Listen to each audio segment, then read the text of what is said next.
প্রিয় BA second সেমিস্টারের ছাত্রছাত্রীরা, আজকে আমি যে বিষয় নিয়ে আলোচনা করব, তোমাদের এডুকেশন পেপারের যে অনার্স এবং জেনারেল যাদের রয়েছে প্রত্যেকের ক্ষেত্রে আজকে ক্লাসটি গুরুত্বপূর্ণ।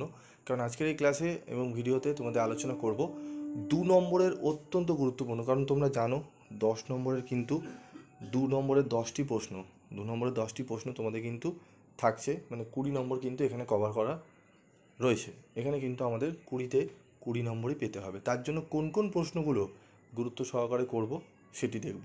তো দেখো, প্রথম প্রশ্ন, মনোবিদ্যার ব্যুৎপত্তিগত অর্থ কী? শিক্ষা মনোবিদ্যার দুটি পরিধি উল্লেখ করো। মনোবিজ্ঞানের প্রথম গবেষণার কে এবং কোথায় প্রতিষ্ঠা করেন? শিখন কী? মনোবিজ্ঞানের লক্ষ্য কী? স্মৃতি কাকে বলে? স্মৃতির উন্নয়নের দুটি প্রক্রিয়া উল্লেখ করো। বিস্মৃতির দুটি কারণ লেখো। শিক্ষার লক্ষ্যের সঙ্গে মনোবিজ্ঞানের সম্পর্ক কী? শিক্ষা মনোবিজ্ঞানকে কি বিজ্ঞান বলা যায়? ব্যক্তিত্বের সংজ্ঞা দাও। ব্যক্তিত্বের লক্ষণগুলি কী? পেঁয়াজের মানসিক বিকাশ তত্ত্বের স্তরগুলির নাম উল্লেখ করো। ফলাফলের বা ফল ভোগের সূত্র বলতে কী বোঝো?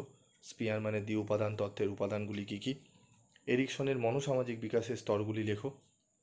স্পিয়ারম্যানের দ্বি উপাদান তত্ত্বের উপাদানগুলি কী কী?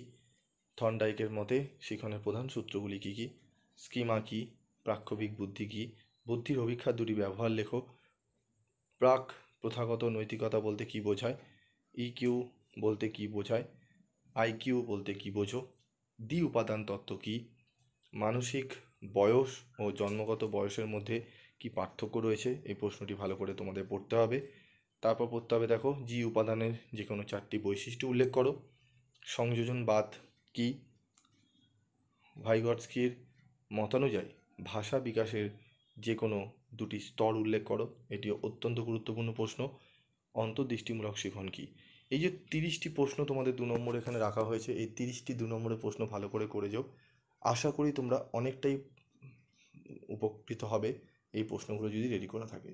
এবং তোমাদের যদি এই প্রশ্নের উত্তরগুলো না করা থাকে, যদি পেতে চাও, তাহলে অবশ্যই কমেন্ট বক্সে কমেন্ট করে জানিও।